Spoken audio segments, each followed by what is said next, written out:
O Botafogo melhorou no clássico contra o Fluminense por conta dessas providências que a gente vai acompanhar agora em algumas jogadas do Glorioso no último sábado.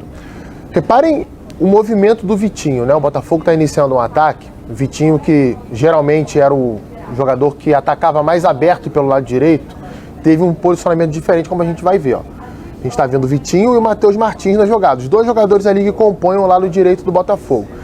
O jogo inteiro isso acontecia. O Vitinho trabalhava na faixa central por dentro e o Matheus Martins mais aberto. E o lateral do Botafogo teve um entendimento da movimentação de uma forma muito melhor do que o Matheus Martins fazia quando caía por dentro. Aí a gente está vendo o restante da equipe, né? O Mastriani atua ao lado do Igor Jesus no ataque. Esse foi um outro ponto importante que a gente vai citar daqui a pouquinho. O Savarino, que era o jogador aqui do lado esquerdo, ele saía do flanco para vir para o centro. O Vitinho, que era o lateral, fazia a mesma coisa do lado direito. E o Marlon Freitas se projetava um pouco mais, né? Conseguia se aproximar um pouco mais da zona de ataque. A gente está vendo aí, ó, o Igor Jesus podendo flutuar fora da área em virtude do posicionamento do Mastriani dentro da área e finalizando numa região menos congestionada do campo.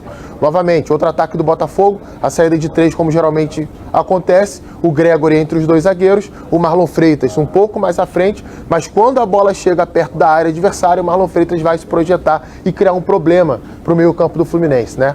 Olha aí, de novo, Vitinho por dentro, Savarino por dentro. Vitinho saiu da lateral, traçou uma diagonal para o centro do campo, Savarino, a mesma coisa aqui do lado esquerdo, e lá em cima do vídeo, o Matheus Martins bem aberto para fazer a jogada. Funciona melhor dessa forma. Reparem como o meio-campo do Fluminense, a gente pode pausar a imagem aí, trabalhou com encaixes, né? Como o Savarino era o jogador que centralizava, o Bernal marcava ele. Depois o Martinelli com o Vitinho e o Ganso com o Marlon Freitas. E aí reparem quando a jogada seguir, como o Vitinho consegue girar nas costas do Martinelli e o Ganso não acompanha o Marlon Freitas. Olha só, a velocidade, é claro, na troca de passes, isso foi fundamental e isso vai gerar uma situação que foi constante no primeiro tempo. Um 3 contra 2 nessa região do campo aqui, que é cirúrgica para o Fluminense defender e o Botafogo atacar. Se você tem mais jogadores aqui do que o adversário na hora de atacar, você vai conseguir trabalhar a bola de novo. Mastriani prendendo os dois zagueiros do Fluminense para que o Igor Jesus tivesse um pouquinho mais de liberdade, recebesse a bola um pouco mais recuado e, nesse caso, finalizasse. Ele trabalhou a jogada, trabalhou a bola em algumas jogadas, né? Deu passes para os companheiros, como foi, por exemplo, no lance do gol, num movimento um pouco diferente que a gente vai ver agora. Era um ataque do Fluminense, o Botafogo retoma a bola, então vai começar um contragolpe, né? Uma transição ofensiva. E reparem como o Vitinho ele vai ter o padrão daquele movimento. Ele não vai atacar aberto. O Savarino toca a bola, ele vai já avançar pela faixa central, enquanto o Matheus Martins abre para receber a bola.